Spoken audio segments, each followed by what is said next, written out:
Alright, what's going on, folks? It's the Boxing Genius, and we're back today.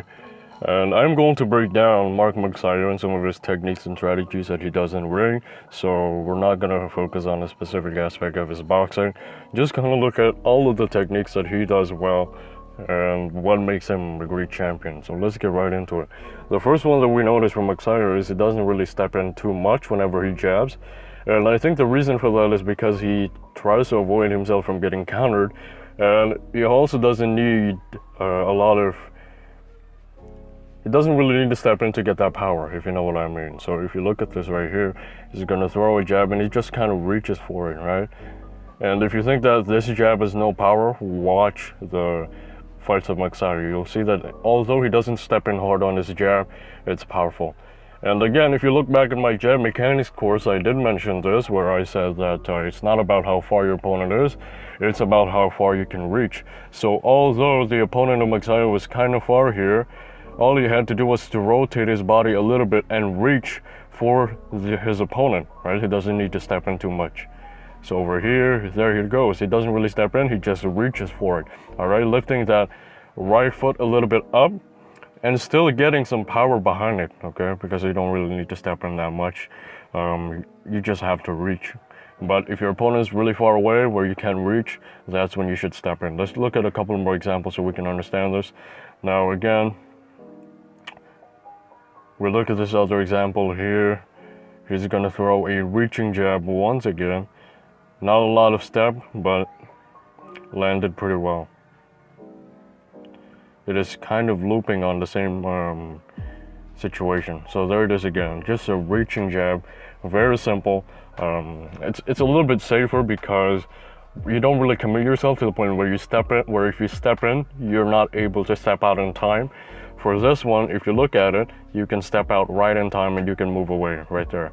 So as soon as he threw the jab and his opponent threw a jab back, he was able to move because he did not overcommit on that one. He did not step in hard on his front foot. So that's one of the techniques that he does a lot. Now let's look at the one motion counter punching, which I talked about in the Canelo video or in the Canelo lesson, tutorial, whatever you want to call it. I did talk about this there. And we also see it in Magsayo. If you look at Magsayo, his motion or his way of gathering momentum for the right uppercut is what inevitably leads him to being able to throw this uppercut very quickly, right, without making it two separate motions. So if you look at this, it doesn't even look like he's trying to slip the punch of his opponent. He just counters in one motion. He kind of dips down here, dip, upper, right, very quick. Look at it again, forward, forward, forward. Boom, dip, upper, okay? One motion. Here's another one, if you don't believe me. And he also does this for a lot of other punches. So for this, it's going to be the right hand. He slips on the outside. And if you look at it, he barely slips. He barely slips. So check it out for yourself. Boom. He barely slips that punch. But his way of gathering momentum for that right hand is what inevitably led him to being in that position to begin with. It's not necessarily that he was trying to slip it. It was just one motion. It wasn't a slip and then a punch. It was just a punch with a little bit of momentum, additional momentum. So over here it's going to be the same thing. And if you look at how much he slipped that punch, god damn. If you look at how much he slipped that punch, it wasn't a lot. It almost is. He kind of got hit there. If you played in slow motion, he kind of got hit on the left side. But it was so quick, everything was in one motion, and he was able to counter him with the right hand there. Although it did not land, in my opinion. It did not land. The opponent was able to duck it down. Here's the next one. It's going to be the same. Over here, you'll see it more subtle. It's going to be a more subtle movement. Instead of slipping a little bit lower than, or instead of slipping lower like he did a while ago in this one. So go ahead and compare it here. Boom, or no, it's not this. So instead of this right here where he goes a little bit lower on that slip, for this one he will barely slip at all. He'll just kind of lean over to the side, boom, and then he'll throw the uppercut very quick. And this is the reason why he lands it all the time. He throws it in one motion. He does not separate the two movements. He puts them together in harmony, and here you see a lot of his quick counters happening because of this technique, you know. Look at this right here. he doesn't even look like he's trying to slip. It looks like a simple uppercut on the first look, because it's so quick and it's so subtle. The movement is so subtle. Now, I want to speak on the load and drop, which, by the way, I talked about in my Patreon. If you're not a member yet, what are you doing, man? Seriously, what the hell are you doing? Go ahead, go over there right now, and you can check out the course.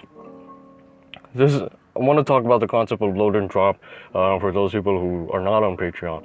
So, the concept of load and drop is either you'll use the load of one leg to create the drop of another leg, or you'll use a drop of one leg to create the load of the other leg. Now let's simplify it by looking at what Magsayo does here. He will start off with a jab. He will start off with a jab. Boom. A jab again. And then he's gonna jab. Now, he's gonna use this load on the front foot to create the drop on the back foot. Boom. He's gonna use this load on the front foot. As you can see, his front foot is bladed. The reason why that is because he's trying to push off of that leg. And by pushing off of that leg, it will inevitably force his right foot to move back and then drop right here. Boom. Okay? So look at it again for yourself here. He's gonna use the load on the front leg to create the drop and to put himself back on balance on the back leg. So as his front leg went back, his right leg also went back, and now he's back in position. He dropped his weight on the back leg by using that load to begin with on the first part of the movement here. Boom. He's gonna push off of that left leg and then step back smoothly.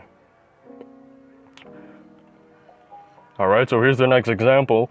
You're gonna see him move to the side, I think. I'm not sure. Let's look at it together. So over here, alright, let's look at it together. So over here, he's going to, let's look at it here. Alright, there he goes for he overcommits on the left uppercut, over rotates his body. So let's pause it on that part real quickly. Overcommits on that one. So what do you do here? What Magsayo did is he, instead of using the load to initiate the drop, now he's going to use the drop to initiate the load. Okay, so he's going to drop, or not, he's going to use the load. He's going to use the load on his right leg to initiate the drop. Boom. On. Now there was no drop, it was all load right there. So look at it for yourself. So he's gonna overcommit on that left uppercut. Boom. He's gonna overcommit on this. And then he's gonna use that load on that right leg, on that back leg. He's gonna lean more towards that position. And then instead of dropping here, putting his body here and then dropping the right leg, okay, so it's gonna start with a load, and then you're gonna use that load to drop your same leg. So if you use the load on the right leg, if you load up on the right leg, after you decide to transition your weight, it's going to be a drop now. So instead of dropping right there, he decided to, so here's how it looks like. If he did decide to transfer his weight, it's going to look like this. So instead of leaning over on this side, he's going to lean over on that side, and this right leg will be bent. He will drop this weight, and this left leg will be bent as well. But that left leg is now the loading leg, and the right leg is now the drop leg. But here he did not do that. Throughout the movement, he's going to use the load on the right leg, and instead of initiating the drop in the end of the movement, he will decide to stay on that side.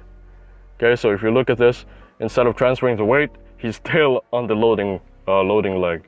He did not drop his weight on that loading leg for the entirety of the movement, and then he decided to reset. So hopefully you can understand it right there. This is on my Patreon, so you can check it out over there. So over here, he's going to use, again, what did he use here? Did he use the drop or did he use the load? Guys, I'm questioning myself because I watched this fight, you know, 5 days prior, and then I do the video 5 days afterwards. So I can't really remember everything that I watch. I just kind of come up with my statements on the spot. So over here, What exactly did he do here? Right hand, left uppercut. Now he's gonna use this load on the back leg again. See him leaning over to the right side. That's because he wants the weight to be on the right leg. And then he's gonna use that to push himself off and then shift. And then now he drops his weight right there. Now the loading leg is the left leg.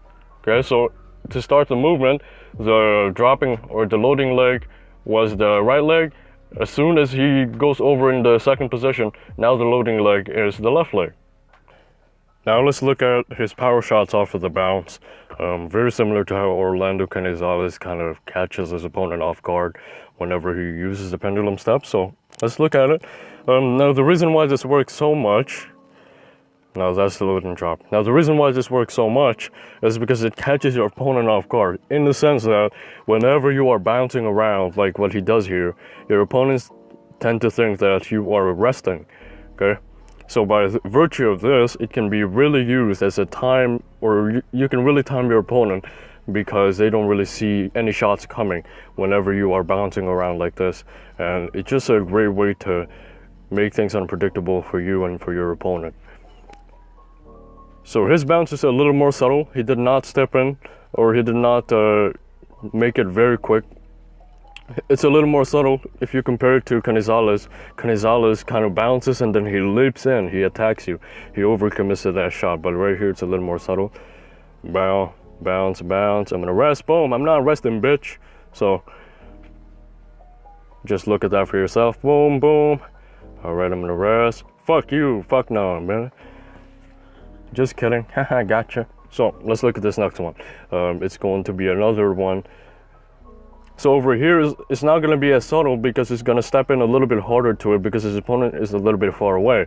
So on that last one, his opponent was close, so he didn't really need to step in a lot. He just needed to get back in position and then throw the shot. But right here, as he bounced, right, he's going to go back in position. It's still not enough.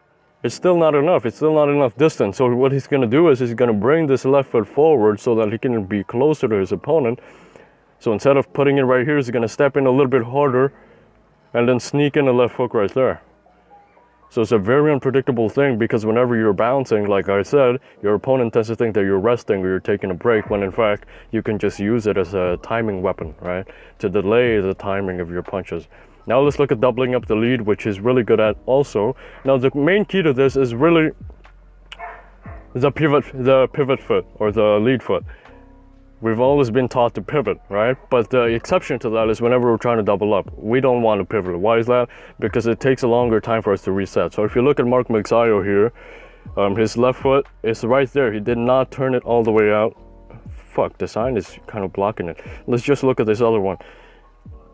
All right, so if you look at his hooks right here, his left foot, his pivot foot, which we've been taught time and time again to pivot that foot, but it's not necessary, honestly. To turn it all the way out, turn it all the way out. Guys, it's not true, okay? If you look at Magsayo here, he does not pivot this foot, this left foot here, and he keeps it right there. That's the reason why he can throw double hooks and triple hooks very quickly. And another one is don't follow through too much. That's what he does. He doesn't follow through too much. So as soon as he lands that punch right there, he kind of just drops it. So as opposed to following it through all the way here, boom, what he's going to do is he's going to stop right at the time when he hits him, okay? And then he's going to retract it.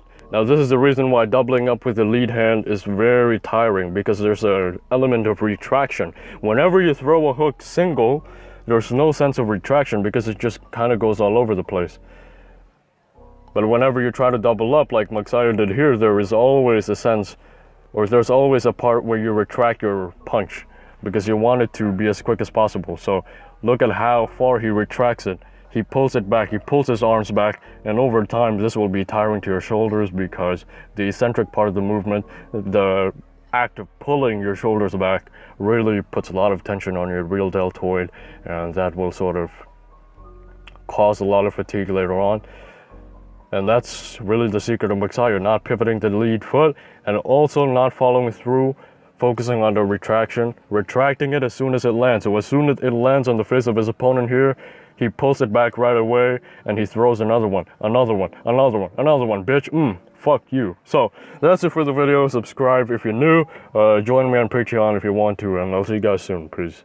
Hopefully you tune into Magsayo. He's a really good Filipino prospect, man.